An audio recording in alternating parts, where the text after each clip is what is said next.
নমস্কাৰ বন্ধুসকল, মই জ্যোতিপ্ৰসাদে আকৌ এটা নতুন ভিডিঅ'লৈ আপোনালোকক স্বাগতম জনাইছোঁ। আজি আমি ওৱান ৱৰ্ড ছাবষ্টিটিউশ্যনৰ বিষয়ে কেইটামান কুৱেশ্যন ল'ম বা কেইটামান শব্দ শিকিম। আপোনালোকে জানে যিকোনো কম্পিটিটিভ এক্সামত ওৱান ৱৰ্ড ছাবষ্টিটিউশ্যন, যিটো আমি অসমীয়াত এটা শব্দত প্ৰকাশ কৰা বুলি কওঁ, সেইটো প্ৰায়ে দেখা দিয়ে আৰু অতি কমেও 2 নম্বৰ বা 3 নম্বৰ এটা কুৱেশ্যন আহে। 2 নম্বৰ কি হ'ব, দুটা কুৱেশ্যন আহিব, এটাত 1 নম্বৰকৈ থাকিব, 2 নম্বৰ বা 3টা আহিব, এনেকুৱাকৈ আহে। সেয়া লাগিলে আপোনাৰ যিকোনো ADRE নিচিনা এক্সামেই হওক, নাইবা BEdৰ নিচিনা এণ্ট্ৰেঞ্চ টেষ্টেই হওক, নাইবা টেট কাম ৰিক্ৰুইটমেণ্ট টেষ্টৰ নিচিনা ৰিক্ৰুইটমেণ্ট এক্সামেই হওক। গতিকে এইটো এটা বহুত বেছি ইম্পৰ্টেণ্ট টপিক হয়, আপোনালোকে জানে। গতিকে আৰু বৰ বিশেষ কথা নাপাতি আমি প্ৰথম ৱৰ্ডটোলৈ আহোঁ। এতিয়া প্ৰথম ৱৰ্ডটো হৈছে এগনষ্টিক। আপোনালোকে দেখিছে মই ইয়াতে লিখি থৈছোঁ এগনষ্টিক। এতিয়া কথাটো হৈছে আপোনালোকে এনেকৈ দিব, এগনষ্টিক ৱৰ্ডটো দি দিব, ইয়াৰ 4টা অপশ্যন দিব, আপুনি ৰাইট এনচাৰটো টিক কৰিব লাগিব।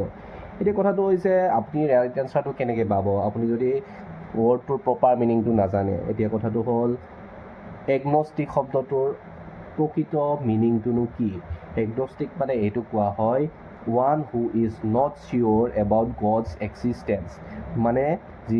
কিছুমান মানুহ থাকে যিবিলাকে ভগৱানক বিশ্বাস নকৰে, ভগৱান আছে নাই তেওঁলোকে বিশ্বাস নকৰে, ভগৱান নাই বুলি ক'ব খোজে তেওঁলোকে। গতিকে তেনেকুৱা প্ৰজাতিৰ মানুহখিনিক এগনষ্টিক বুলি কোৱা হয়।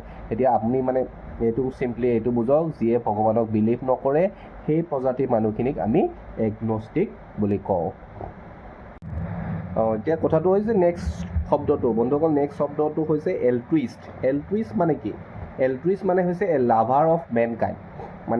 যিয়ে আমাৰতো বহুত মানুহ আছে যিয়ে মানুহক ভাল পায়, মানুহক কিছুমানে সহায় কৰিব বিচাৰে বা বিভিন্ন ধৰণে বিভিন্ন উপকাৰ কৰিব বিচাৰে। গতিকে যিয়ে মানুহক ভাল পায়, মনে প্ৰাণে ভাল পায়, নিজৰ থকা বস্তু দিব খোজে বা তেনেকুৱা, যিয়ে মানুহক ভাল পায় তেনেকুৱা মানুহবিলাকক এলট্ৰুইষ্ট বুলি কোৱা হয়। গতিকে এইটো আপুনি চিম্পল এইটো বুজি লওক যে লাভাৰ অফ মেনকাইণ্ড, মানুহক যিয়ে ভাল পায় তেনেকুৱা মানুহক এলট্ৰুইষ্ট বুলি কোৱা হয়। আমাৰ থাৰ্ড শব্দটো হৈছে এমিচিয়ৰ। এমিচিয়ৰ এতিয়া কি? এমিচিয়ৰ হৈছে আপোনালোকে জানে কিছুমান মানুহে কিছুমান কাম কৰে, যেনে ধৰক আমি ক্ৰিকেটেই খেলিলোঁ বা কিছুমানে এতিয়া বিৰাট কোহলি ক্ৰিকেট খেলে, প্ৰফেচনেলি খেলে, তেওঁ তাৰ বিনিময়ত পইচা পায়। কিন্তু আমি ক্ৰিকেট খেলোঁ কেতিয়া? আমি প্ৰফেচনেলি নেখেলোঁ ন। আমি এতিয়া ধৰক ফিল্ডত গৈ এনেই অলপ টাইম খেলি আহিলোঁ। কিয় খেলিছোঁ? আমি এনেই আমোদ প্ৰমোদৰ কাৰণে। সেই আমোদ প্ৰমোদৰ কাৰণে যিকোনো কাম এটা কৰে, যেনিবা কোনোবাই চিত্ৰ আঁকিছে, এনেই জাষ্ট লেজাৰ টাইমত আছে, এনেই এখন ভাল ছবি আঁকিছে, তেনেকুৱা যিবিলাক কাম কোনো প্ৰফেশ্যনৰ কাৰণে কৰা নহয়, জাষ্ট মনৰ শান্তি বা আমাৰ ভাল লাগিবৰ কাৰণে কৰা হয়। বোলে এটা এনেই মই গান গুণগুণাই দিছোঁ, সেইটো সেইটো এটা প্ৰফেশ্যনেলিটো কৰা নাই, মই এনেই মনটো ভাল লাগিবৰ কাৰণে এটা গাইছোঁ। গতিকে তেনেকুৱা কাম এটা এমিচিয়ৰ কৰা শব্দটোৰে মিন কৰা যায়। এতিয়া ডাইৰেক্ট এটা শব্দত ক'ব গ'লে চাবচোন আপুনি, one who does a thing for pleasure and not as a profession. বুজি পাইছেনে?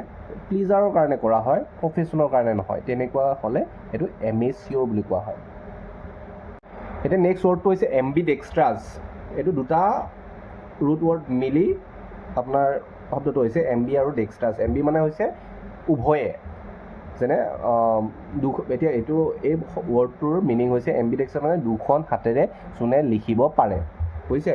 গতিকে এতিয়া আমি এইটো ওৱান ৱৰ্ডৰ ডাইৰেক্ট যদি আমি এটা চেণ্টেঞ্চত ক'ব যাওঁ, তেতিয়াহ'লে আপুনি ক'ব লাগিব one who can use either hand with ease. দুয়োখন হাত যোনে সহজতে ব্যৱহাৰ কৰিব পাৰোঁ।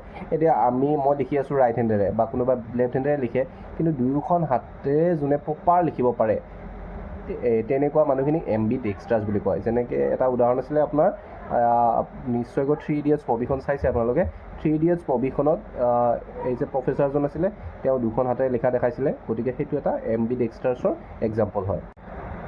নেক্সট ৱৰ্ডটো হৈছে এনাৰ্কিষ্ট। এনাৰ্কিষ্ট কি হয়? এনাৰ্কিষ্ট হৈছে one who is out to destroy all governments peace and order. এনেকুৱা কিছুমান মানুহ থাকে, আপোনালোকে জানেই, যোনে আইন কানুন একো নামানে ন। সেই আইন কানুন নামানি আইন কানুন উলংঘা কৰা মানুহখিনিক এনাৰ্কিষ্ট বুলি কোৱা হয়। যেনে নেক্সট ৱৰ্ডটো হৈছে এপষ্টেট। এতিয়া এপষ্টেট কাক কোৱা হয়? এপষ্টেট এনেকুৱা এজন ব্যক্তি যিয়ে নিজৰ ধৰ্ম সলনি কৰিছে, যেনিবা আগতে হিন্দু আছিলে এতিয়া মুছলিম হ'ল, বা আগতে মুছলিম আছিলে এতিয়া হিন্দু হ'ল, মানে নিজৰ ধৰ্মটো যোনে চেঞ্জ কৰে বা কৰিছে তেনেকুৱা মানুহক এপষ্টেট বুলি কোৱা হয়। এইটোক আপুনি ক'ব লাগিব a person who has changed his faith.